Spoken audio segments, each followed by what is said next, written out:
자, 오늘부터 114 말씀 여호수아 말씀을 시작합니다. 특별히 오늘은 1장부터 4장까지 말씀인데, 정말 주옥 같은 말씀들이 많이 있습니다. 1장은 드디어 이제 모세에 이어서 두 번째 여호수아가 이제 가나안을 향하여서 이스라엘을 지도하는 장면인데, 어떻게 보면 모세만큼 위대하고 정말 하나님이 동행했던 사람 아니겠습니까? 그런 거에 비하면 여호수아는 아무리 훌륭하다 하더라도 그는 연약했고 한참 어렸고 그런 부족한 점이 모세에 비하면 많이 부족했을 것입니다. 그럼에도 불구하고 여호수아가 힘있고 능력있고 이렇게 여호수아의 말씀을 성경에 기록할 정도로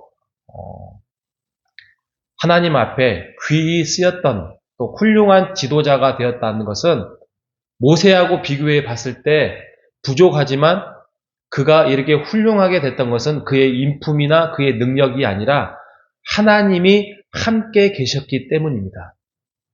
하나님이 함께 계시면 그 어떤 사람도 훌륭하고 능력 있는 사람이 될 수 있습니다. 여호수아의 말씀에 1장이 시작해서 제가 오늘 전하고자 하는 주된 말씀은 아니지만 꼭 한번 짚고 넘어가고 싶은 거는 어떻게 보면은 우리 호산나 교회가 1대 목사님, 2대 목사님 정말 훌륭하신 분들이 많이 있었습니다. 또 지나왔습니다. 여러분들이 산 증인이고 여러분들이 그것을 경험을 했을 것입니다. 그런 거에 비하면 저는 앞에서 말씀드렸던 것처럼 여호수아처럼 아직 연약하고 어리고 부족한 부분이 많습니다. 그럼에도 불구하고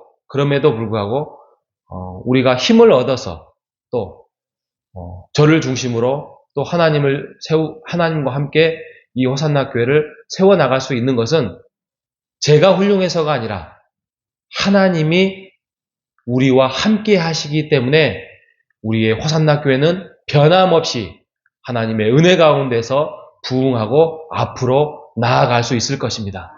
우리가 그 하나님을 의지하고 함께 똘똘 뭉쳐서 앞으로 하나님이 주신 그 사명을 우리가 이루어 나가는 우리 모두가 되시기를 주님의 이름으로 축복합니다. 자, 2장에 가면 여리고의 정탐꾼을 숨겨주는 사건이 나옵니다. 이게 이제 라합이고요. 그 다음에 3장에 가면 요단강 도강 이야기. 요단강. 이게 이제 어떻게 보면 모세의 홍해 사건이라고 하면 이제 첫 스타트에 이제 요단강을 홍해만큼은 아니어도 요단강을 물을 밟자 건너가는 그 장면들, 그리고 그것을 건너가고 난 다음에 이제 가나안 땅을 들어가는 장면이더랍니다. 그때 들어가기 직전에 4장에 가면 이제 12돌을 세웁니다. 그래서 영원히 기억할 수 있도록. 그래서 그의 자녀들이 또 그의 자녀의 자녀들이 손자들이 아니 이 돌이 뭡니까? 이 12돌이 뭡니까? 그거는 하나님께서 우리를 출애굽을 시켜서 광야를 지나서 이제 가나안 땅에 들어가기 전에 하나님께서 이 강을 갈라서 우리가 건너갔다. 이것은 하나님의 은혜며 우리를 하나님의 백성이 이제 가나안 땅을 들어갈 수 있도록 허락하셨던 증거다라는 것을 알리기 위하여서 이 12돌을 세웠다라는 기념비를 설명하고 있는 장면입니다. 어떻게 보면 이게 설교를 하더라도 10편도 나올 수 있고 주제로 말해도 4편의 설교를 할 수 있는데 그 중에서 오늘의 말씀 작년에는 1장을 제가 전했던 기억이 납니다만 오늘은 2장에 한번 살펴보고 오늘 함께 기도하고 마무리를 하려고 합니다. 자, 2장에 아까 말씀드렸던 것처럼 이 라합이라는 이방 여인이 정탐꾼, 이스라엘의 두 정탐꾼이 들어와서 숨겨두고 자기네들의 군사들이 왔는데 그 군사들을 따돌리는 장면이 오늘 2장을 말씀을 합니다. 그래서 그는 결국에는 구원을 받게 됩니다. 그뿐만이 아니라 그의 집안이 구원을 받게 되죠. 왜 어떻게 해서 이 여인이 자기네들의 그 국민, 나라를 배신하고 이렇게 이스라엘을 편들어서 두 정탐꾼을 섬기게 되었는가, 숨겨두게 되었는가, 살리게 되었는가라는 것이죠. 먼저는 이 여인이 이렇게 할 수 있는 것은 하나님이 어떤 분이라는 사실을 들었습니다. 들었어요. 아무리 복음을 전하고 아무리 소식을 전해도 왕들은, 어떤 지도자들은, 어떤 사람들은 믿지 않고 자기네 길을 갔지만 그녀는 그 소식을 듣고 감담이 녹았다고 했습니다.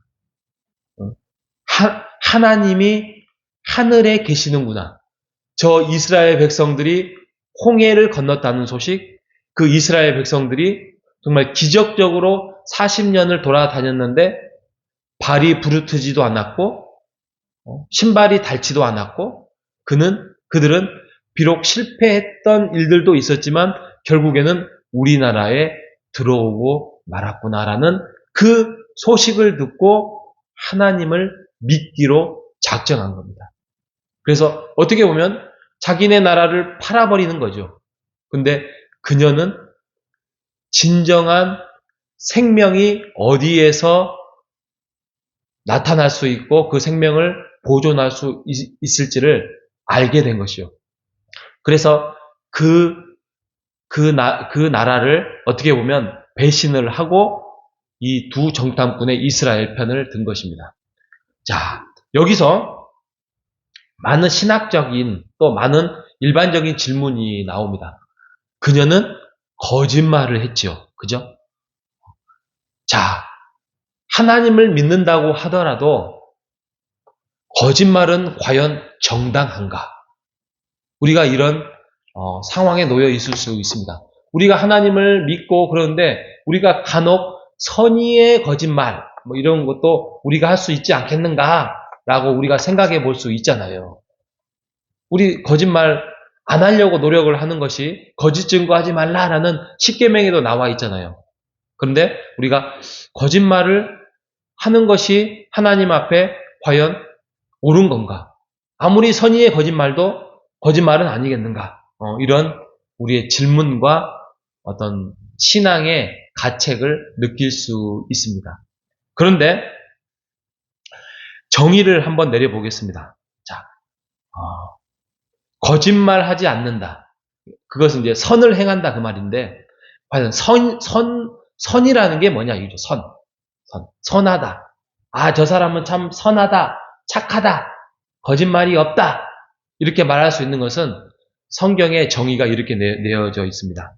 선이란 미래 생명이 하나님의 뜻에 달려 있음을 알고 행하는 것.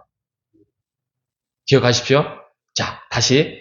선은 미래의 생명이 하나님의 뜻에 달려 있음을 알고 행하는 것이 선입니다.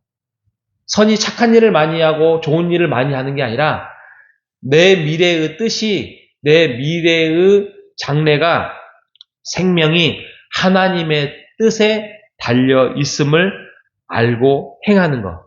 이것이 야고보서에 나옵니다.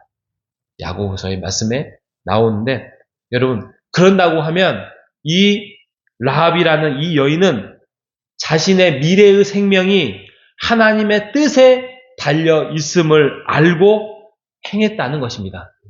그렇기 때문에 그녀는 거짓말을 하지 않은 겁니다. 거짓말은 뭐냐면 반대로 하나님의 뜻과 무관하게 내 뜻대로 행하는 것. 이것이 선하지 않는 거죠.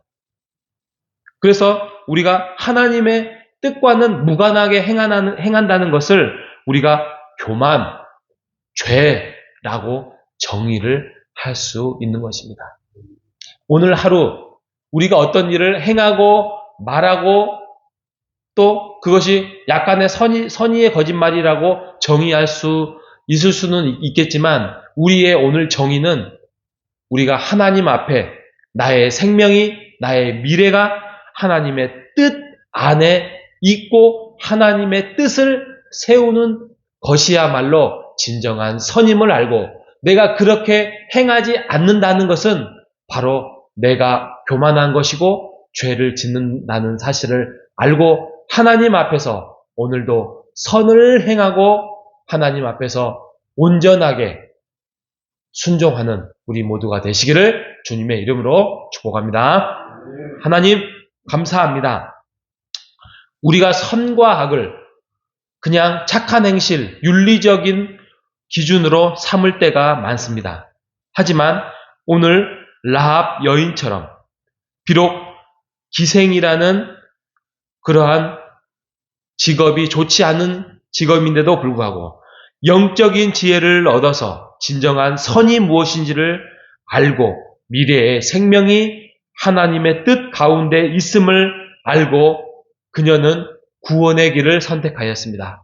우리 또한 오늘 하루를 살아갈 때, 이번 한 달을 살아갈 때에, 금년 한 해를 살아갈 때에 하나님, 우리가 하나님의 뜻이거든 그 뜻을 알고 우리가 담대하게 행할 수 있도록 인도하여 주시옵소서.